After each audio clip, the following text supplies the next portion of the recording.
this interview. Um, I was just disappointed. I was just disappointed. It's pitiful how they keep such handcuffs on her, and to be totally honest, she just comes across like somebody who's not prepared or who wouldn't. Trying to be nice. I'm trying to be nice, but she's just not. She just doesn't seem too sharp. I'm gonna be totally honest. She doesn't seem too sharp, and even I spoke to a couple Democrats. I spoke to some of the gang members yesterday, the Democratic Party, and the real people were disappointed. It's like we expected her to go into a little bit more detail. We're waiting for an interview. This interview was not even live. It wasn't even live. We all know how Biden does his interviews, how he got called out for sending the scripts pretty much, or sending the pre-written questions before the interview, and they choose from them. It just seemed all scripted. It seemed so phony. I don't know. I don't know, but let's keep going. What made you change that position at the time? Well, let's be clear. My values have not changed. What I have seen is that we can grow and we can increase a thriving clean energy economy without banning fracking. Just one other question about something that you said in 20. Another example. So the reason why people are a little bit confused on the flip-flopping is because they don't know what we're going to get. She's flip-flopped on certain things, but that never goes into detail about explaining why, the reason for the flip. She just flip-flops. So I even believe that she flip-flopped on the immigration with the wall. I think that I clearly don't even understand. I mean, I honestly don't even understand where she stands on fracking. Like, it seems like she said, okay, like I have the same views that I had in 2020. It's funny how a lot of the same things that Donald Trump was saying, she's repeating. Now she's okay with fracking. Right after Donald Trump said that he wants to get rid of tips for service workers, she literally says the exact same thing. It's I don't know if it's telling. I don't know if it's telling to everybody. I also want to ask, maybe even before we get into this a little bit more, does any of this matter? Does any of this matter? This is one of the main questions that I asked in the group chat yesterday. I said, does any of this matter? Or is it just to the point where the people that are into politics, I mean, that are already committed to a party, whether it's Democrats or Republican, are already sold on who they're voting for? Does it even matter? That was really, if could she have done, like, it's almost for all the voters that are not completely sold, or matter of fact, for everybody, is there anything that she could do if you're not currently supporting her? Is there anything that she could say in this interview, a particular way that she can conduct herself in this interview, to where you would consider moving your support to her? And then on the other side, is there anything that, if you're already supporting her, that she could say or she could do to make you not vote for her? It seems like everybody's already set in their ways, but we'll have the combos anyway, right? We gotta at least comment and give our feedback.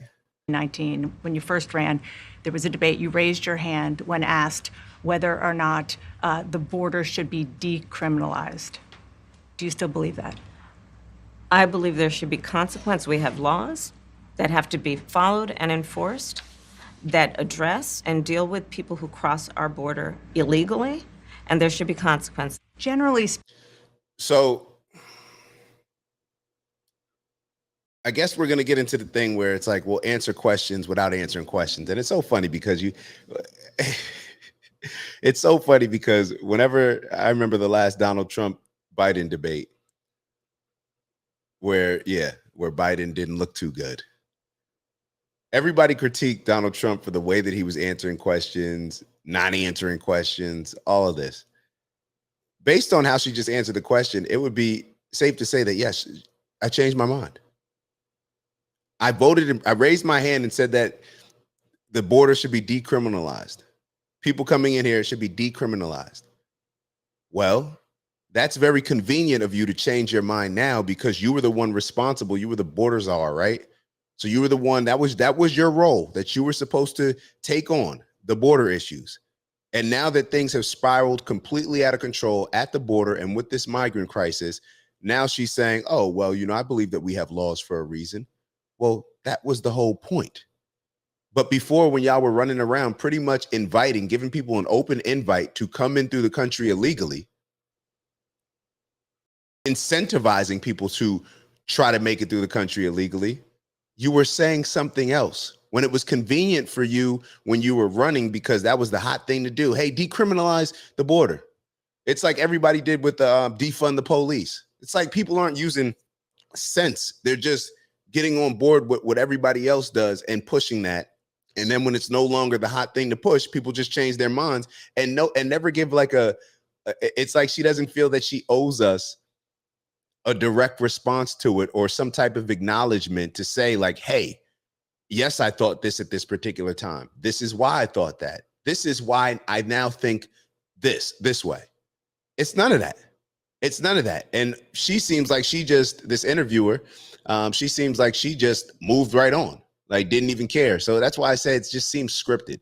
It seems scripted. And they said like, hey, try to act as if you're being tough on her when you're asking questions, but it's all going to be scripted and we're all going to play it out. So therefore, the next day and afterwards, people can't say that it was a softball interview. So try to be stern and direct. Don't try to be too friendly. But of course, we already have it scripted out anyway. We already know what you're going to ask. So therefore, we're good. That's what it came across to me as.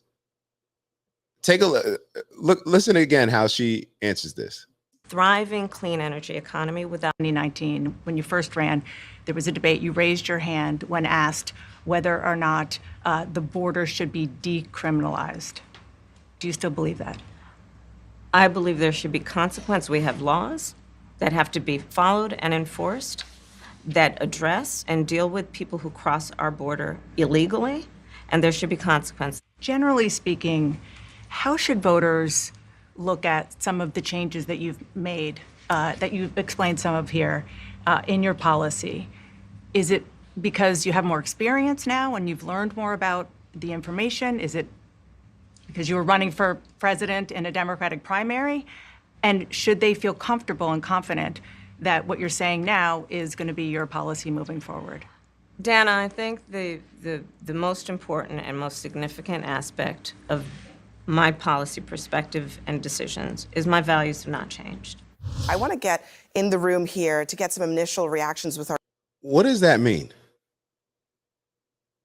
The most important thing that people need to realize is that my values did not change. Kamala, we don't know what your values were then. We don't know what your values are now. That's the whole point of doing a bunch of interviews that are in depth instead of just surface level responses like the ones that you're giving here. What does that mean? You act as if you have a history like a Nelson Mandela or something of just showing great values throughout your entire life that people are well aware of through different experiences that have been shown to us. We don't know that.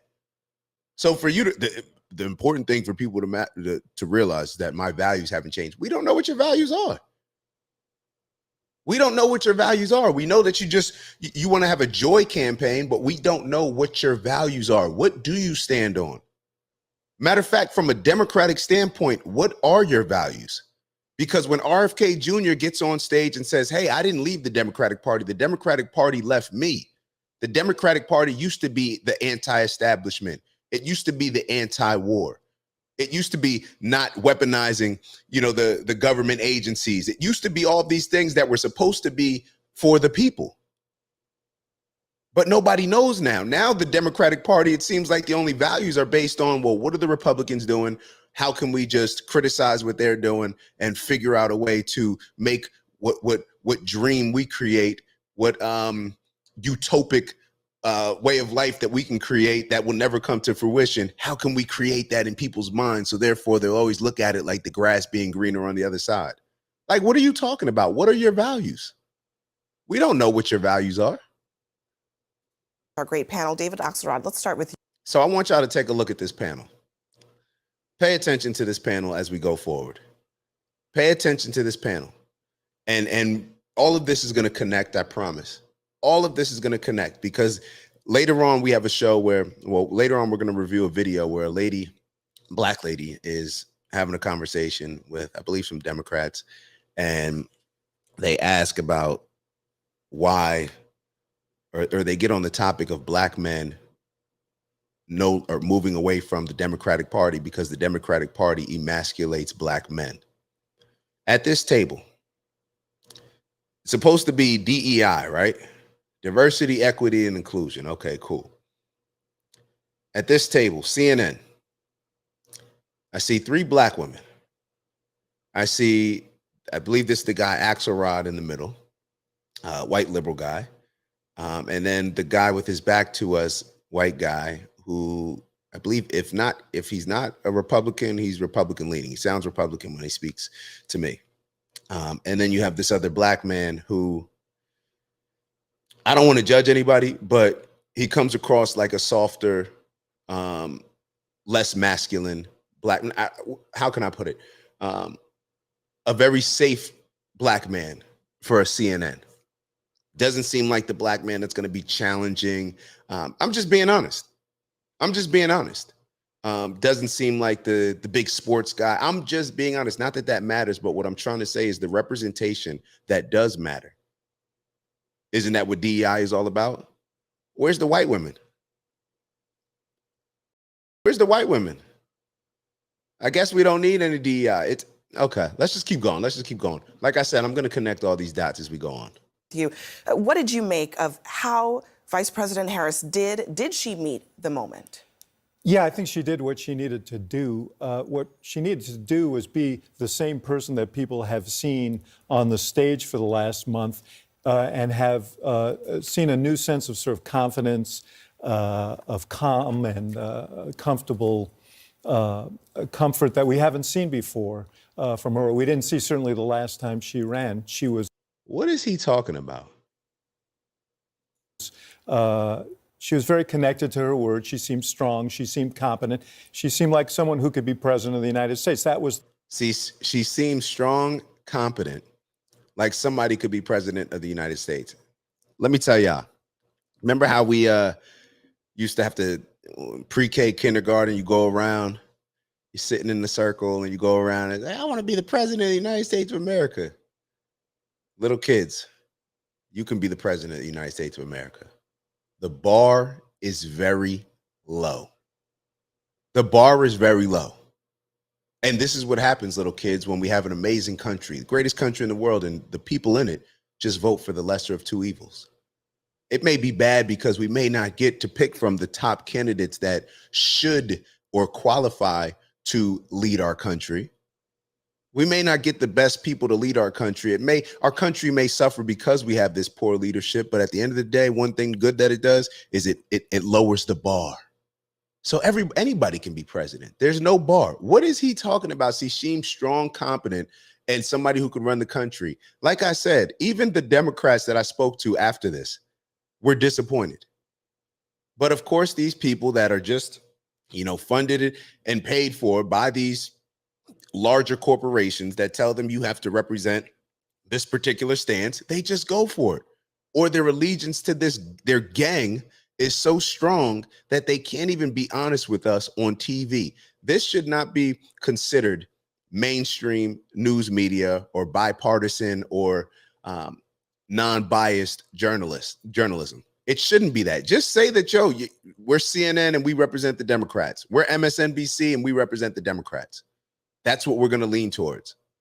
Maybe MSNBC is a little bit more extreme, but we're still going to lean Democrat, but we'll be a little bit less extreme than MSNBC. Let's just be honest. The first test. One thing, because I know we got a lot of opinions here. We have time for yours, don't worry. But I think two things then. I think that she handled the issue of her changes or perceived changes in policy pretty well. I mean, I think the idea that her values have been the same and have been consistent was a good bridge there. One thing that I want to note is we were asking the question earlier, how will she handle the president and will she separate herself from the president? Mm-hmm. And there might be some political logic to doing that. She's talking about turning the page. Does she want to be a continuation? That's what the Republicans will want to make her out to be. I'll give Scott the opportunity to do it in a second. But as she spoke, I thought it showed a certain character, the way she talked about Joe Biden. She didn't run away from him. She gave him, I think, his due. She understands that there's some political risk to that. That actually was elevating to me in a way that I hadn't expected. So I think on the whole, this was a good night. It wasn't a huge, I don't think she moved the ball that much forward, but she certainly didn't fall back. The do no harm principle of politicking here, Yeah, Audie. I mean, interviews, they can be combat, they can be a conversation. And what she needed to do was communicate. And so often in the past, she comes to an interview in a way prepared to be the interrogator. And people already know she's good at asking sharp, tough questions of people who she feels deserve scrutiny. It's her being under that scrutiny that has been where the stakes have been higher. And I think today it did show that she has the ability to sit down and have that back and forth that Republicans are talking about. Can she really do it? So how many? It showed that she can have that back and forth in a scripted interview, what I believe was scripted, not even a live interview. I just don't understand. I just don't understand. Let's keep going. We're not going to watch all 29 minutes of this. We'll watch a few more minutes, and then I may jump to certain parts of it that I think I'd like us to respond Many to. more times. I don't know how much that matters. And I do get a little nervous that in the media we're preoccupied with like how much access, how many conversations is she going to have in the settings we deem most valuable to voters. Did y'all just hear what she just said? Please listen to this again. How many conversations is she said in the media we're preoccupied? I don't know how much that matters. And I do get a little nervous that in the media we're preoccupied with like how much access, how many conversations is she going to have in the settings we deem most valuable to voters. No, it's not the media asking for it. It's the people asking for it. The media, you're supposed to ask questions based on what the people are asking. You're supposed to ask questions to inform the people. You're a journalist, right? So if the people are saying, hey, we need to hear more from Kamala, regardless of what Kamala thinks, we need to hear more from it. We need to hear more from her. She has this interview. She has Tim Walz there like an emotional support animal. I have no idea what he was even there for.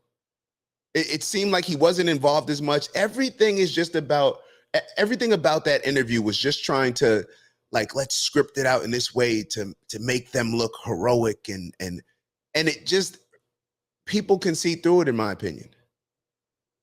Do a bunch of different interviews. So therefore we're not just all, given one interview, so we don't have to judge it, so critique it with such a fine tooth comb.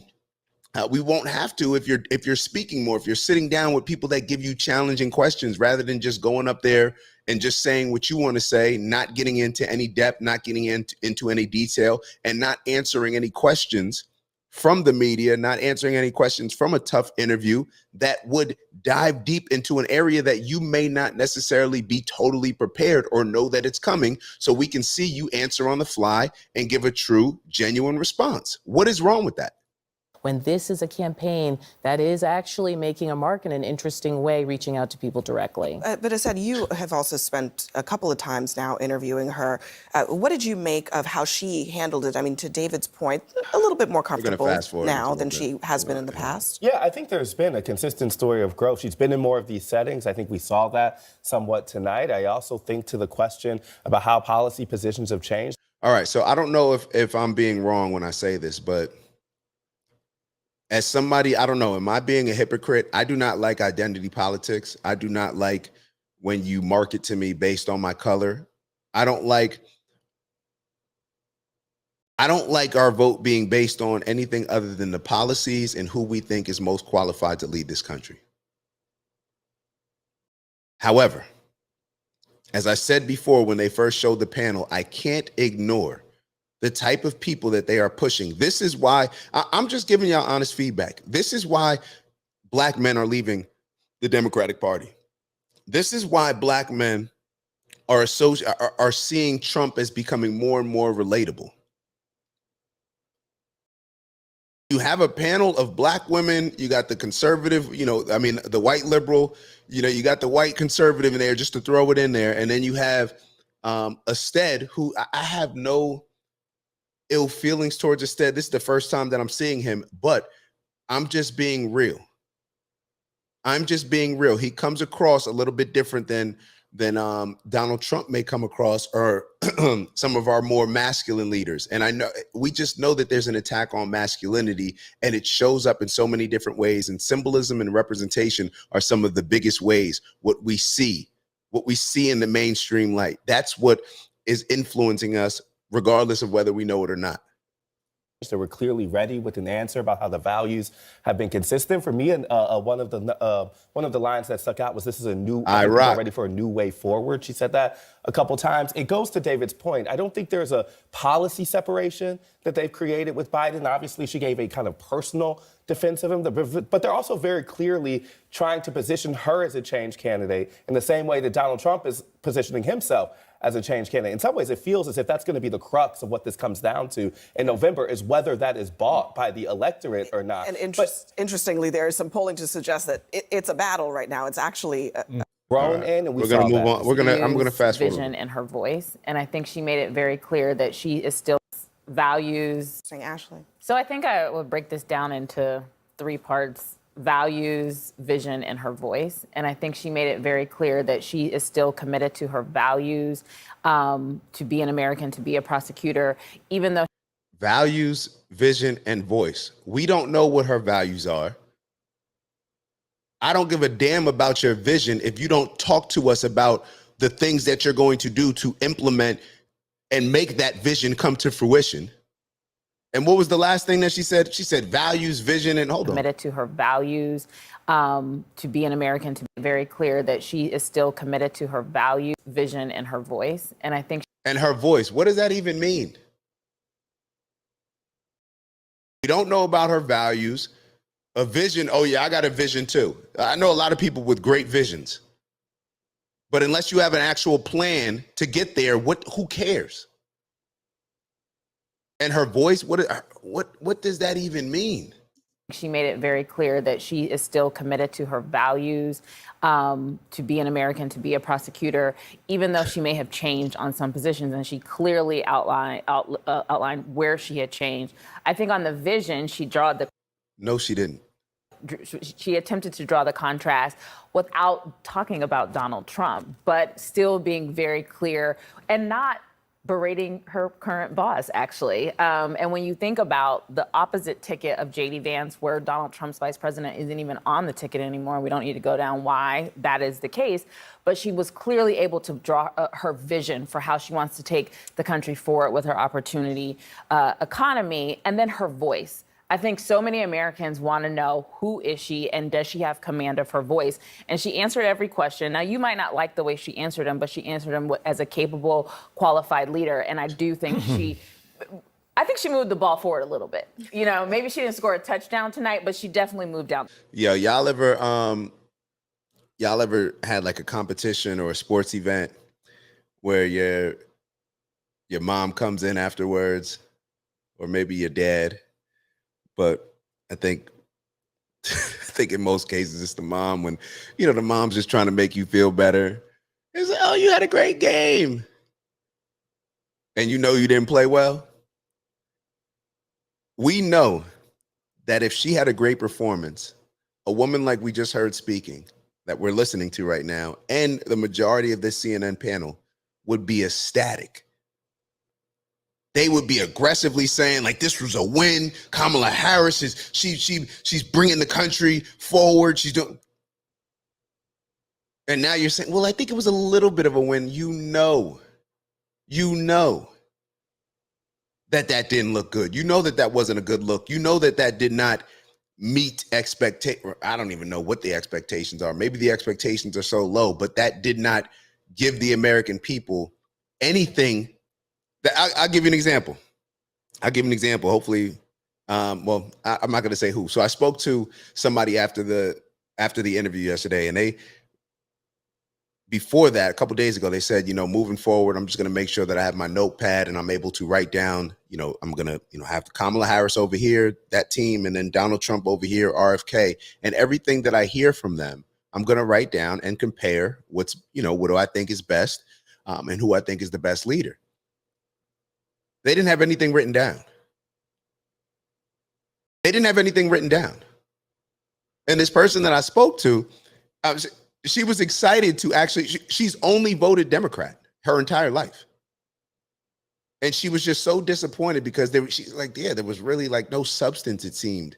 Like everything was just very surface level, lacked substance, lacked anything meaningful. Phil. All right, Scott. I agree with Ested about this idea of the question of who's going to change will be the fundamental defining question of the election. And I was sort of watching this, holistically. What is she saying? What does she look like? What's on the screen? So at the beginning, when she's talking about Biden and their record, our screen said, this is called the Chiron, the headline at the bottom. It said, Harris stands by Biden administration economic record. She is making it clear that she will embrace and be a continuation of Biden's economic policy, his record, what they've done. She offered no remorse, no regrets, no introspection about anything they've done. She continued to blame inflation on this fantasy price gouging idea. She had no additional thoughts on the economic situation in the country or what they've done beyond just saying, Joe Biden and I have done a great job. Now, if I were the Trump people, I don't know who Scott Jennings is, what his background is. But every time, I'm glad that he is on CNN, because every time I hear him speak, it seems to be a little bit different than what everybody else is saying. He seems to bring a little bit less emotion, less symbolism, symbolic, talk, less pep talks, and just more straightforward, direct critique from a very logical perspective. I think that that's very good to have on a CNN panel. And I also think that he has a very level head in explaining a lot of these things, because to be totally honest, a lot of people on this panel, it would be very hard for me to just not sit there and be like, yo, what are y'all talking about? I would be salivating over the idea that that's how they are going to run the race. I don't believe it's tenable. I also thought it was interesting that she didn't take any responsibility at the end for telling the American people that Joe Biden was fine and he was strong. I mean, we all know that's not true. That's why he's out of the race, and she's still standing by the idea that he was fine and he's strong and that he's fine today. Nobody believes that, and I just think at some point, then why isn't he running? Because he's too old, point blank. Same reason my daughter. That may have been my favorite moment in all of this. She believes that Joe Biden is fine. So in the interview, they were asking Kamala Harris about pretty much saying like, yo, are you going to take any responsibility in you and the rest of your party acting as if for the last 3.5 years that there was no cognitive decline in Joe Biden? Even after the interview, you're still not going to acknowledge that there's been a cognitive decline? And what did this lady respond? It's embarrassing. True. That's why he's out of the race, and she's still. Joe Biden was. It was interesting that she didn't take any responsibility at the end for telling the American people that Joe Biden was fine and he was strong. I mean, we all know that's not true. Does anybody listening here think that Joe Biden? This is the problem when you have just this allegiance to your party rather than just an allegiance to principles, honesty, truth, and integrity. She is just blatantly lying or just delusional. Either way, she's lying, but I'm just trying to figure out whether she actually believes it or not. Nobody believes that. There's no way that you can look at Joe Biden, listen to Joe Biden, and think like, hey, this guy is healthy, strong, he's good from a cognitive standpoint. There's no way, even from a physical standpoint. True. That's why he's out of the race, and she's still standing by the idea that he was fine and he's strong and that he's fine today. Nobody believes that, and I just think at some point, then why isn't he running? Because he's too old, point blank. Same reason why Donald Trump probably shouldn't be running, because he's too old and out of touch. I think most Americans know the truth, and when you're running to be president and you're willing to look them in the face and... I'm so glad that he said that. People like this lady right here are willing to do and say anything for their gang. This is why the Democrats use black women. I'm just going to be totally honest. I have to say it. This is why the Democrats use black women. They have created and molded black women in a lot of ways, and this may be a reach for some of y'all, what I'm getting ready to say, but when I say they have molded and created their best warriors, the Democratic Party, liberals, and Black women, this is why you have the social programs that Lyndon B. Johnson put into play when he was in office. That takes the father out of the household, that takes the father out of the Black household. This is what Biden created in his crime bill that he pushed out with a bunch of other people. When you give people harder sentences for a hard substance of version of cocaine compared to just the soft version of cocaine. When you take Black men out of the household, Black women develop a sense of resentment towards Black men. And then what happens with anybody that has a certain resentment towards this group? They look for another group for some type of support. Not only has the Democrats given them that support, whether it comes to in the form of social programs, but also have given Black women this empowerment to where it's like, hey, we're going to put you on a pedestal. You guys are going to run this thing. You guys are going to, because they've created this perfect soldier almost that will just put the blinders on and just, this is, what's the goal here? What are we promoting? What are we pushing? What is the agenda? Yes, I got it. I'm ready to go.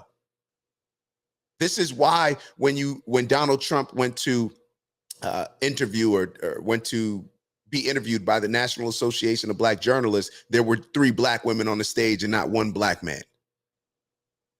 This is why.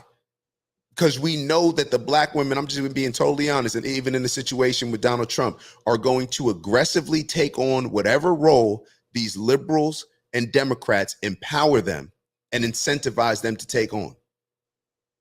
This is why Black men are leaving the Democratic Party. This is why strong Black men with principles are leaving the Democratic Party. And tell them something they know that you know is not true. It does speak a little bit to your character. Scott, and curious what you think about this, Axe. Will voters care about that part of it, which is kind of backward looking, or do they care about what's next? Well, I think the part of what Scott raised that could be problematical if they prosecute it properly is, I think Biden deserves a lot more credit, frankly, for guiding the country through the pandemic and the economic calamity that he walked into than he gets. But inflation over a period of years has been a heavy toll on people here and around the world, but around the world is not relevant here. And so to the degree that they can say, she is going to continue doing exactly what Joe Biden was doing for people who don't have confidence in Biden's policies, that is a prospective problem. I don't think the thing about, this whole thing about, you didn't say it tonight, but you've said before, and I just disagree with this notion that, Dan actually asked a question. Well, we're probably going to watch maybe 1 more minute of this and then just move on. I've had my fill. You've been there for 3.5 years. No vice president makes policy. Okay, let's just make that clear. Well, nobody has said this before. Nobody talks about the Pence years. Okay, nobody talks. Yo, this is so bad. Like this is given like the second best player on the team. Oh, you didn't impact the game. What? It's not about the vice president creating. It's about you having an influence in the policies. You are the number 2 to the president. Why is he giving her these excuses? Why? As if she's just, it's like whatever's convenient to argue at that particular time, what's best for the agenda that I'm pushing, the candidate that I'm supporting, this is what they do. If things were going amazingly well right now, you best believe Axelrod and everybody else was saying, hey, you got to give her some credit. She's the VP. She's number 2. You got to give her credit for the amazing economy that we have. You got to give her credit for saving inflation. You got to give her credit for going in and dealing with the border and successfully, solving that particular challenge. but it's only because things are not good. And that she can't stand on certain things from the Biden-Harris administration that they do this. And what was I'll give you, I don't know when they recorded this interview. But the fact that nothing has been said, and a lot of these liberal stations, the way they're either presenting the situation with Mark Zuckerberg, or in the case of MSNBC, they haven't even acknowledged it as of yesterday when I looked it up. Mark Zuckerberg came out and said that the Biden-Harris administration was censoring the American public, bullying Meta into censoring the American public about receiving information. Nothing has been said about this. Nothing. It's just, it's a crazy time that we're living in right now. It's crazy times that we're living in right now. And I think because there's so much hatred on both sides towards the other side, that it excuses the behavior that we're seeing right now. Like, the bar can be lower when the two parties hate each other the most. But when the parties don't hate each other, then it forces the actual candidates, the politicians, to make more sense and to dive deeper into issues rather than what we're seeing right now. Talks about the Biden years when Obama was, but nobody does that. So, but it is a challenge for her to take credit for the things that are good and to try and walk away from the things that are not. But she did make policy, though. I mean, she said, I was the last person in the room on Afghanistan, and she cast many tie-breaking votes in the Senate. She didn't. That's different than saying that she made the decision. Yeah. She claimed to be his last and most principal advisor on Afghanistan. That is not. She said That's she was the last person in the room. What does that mean to you? She created the Afghanistan It means that policy. she told him whatever she thought, and he did whatever he thought he wanted to do. You know what's so funny? Hold up, I'm about to get y'all. She's the last person in the room. She's his second person, and they're acting as if, well, she didn't have anything to do with that. So let me ask you a question. When it comes to Project 2025 with Donald Trump, why is it that y'all act as if Donald Trump was in the room writing this entire project by himself? Donald Trump is not a contributor to Project 2025. But therefore, all of y'all liberals, y'all aligned Donald Trump with Project 2025 because people around him have contributed to it. But when it comes to Kamala Harris and Joe Biden, and Kamala saying that she was the last person in the room before the decision of Joe Biden came out, and for them to act as if, oh, well, she had no input in that. It's crazy. You can, on your show, you can associate and try to scare people to death with Trump's association with Project 2025, even though he's acted as if, hey, look, like, I didn't create that. But we say, no, the people that he worked with, they contributed to it. So that's Donald Trump's project. But you're giving the excuse of the vice president being in the last person in the room when a decision is getting ready to be made with Afghanistan. And they're giving her this out as if, hey, well, she's not the person that said what the decision was going to be. So therefore, she has nothing to. What are we doing? One of the things that struck me about, and as someone who, like Ested, has covered Kamala Harris before, she is a homework doer. Mm-hmm. And you can see the homework. Yo, this is insane. She's a homework doer. I've heard from all different types of people, and I guess I haven't validated any of this thing, confirmed it. But I heard that Kamala does not. Matter of fact, let me not get into the gossip. What makes Abby say she's a homework doer? What are you talking about? This woman has been MIA her entire presidency. She was responsible for the border. There's that popular interview of her going back and forth. I believe the guy name is Lester. I forget, when he's asking her, like, hey, did you go to the border? Like, you are well, no. And she responds and says, well, I haven't been to Europe either. It's like, you're responsible for the border. There's a crisis at the border. And you're saying all this stuff about the border, but you haven't been there. But she's a homework doer. These people are insane. Me about, and as someone who, like Ested, has covered Kamala Harris before, she is a homework doer. And you can see the homework has been done in this interview. And it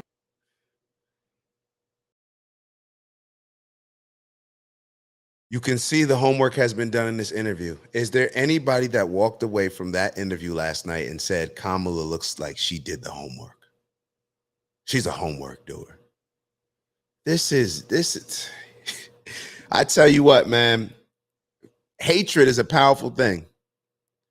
Hatred, I guess, is a much powerful thing. Hatred is a much stronger emotion than love, because people's people's hatred for Trump is just allowing. I just don't know what's going on.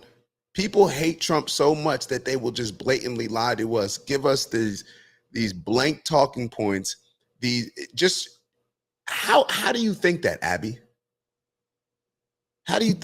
Let's actually move on to a couple other videos. I think we got enough of CNN on a Friday. All right, so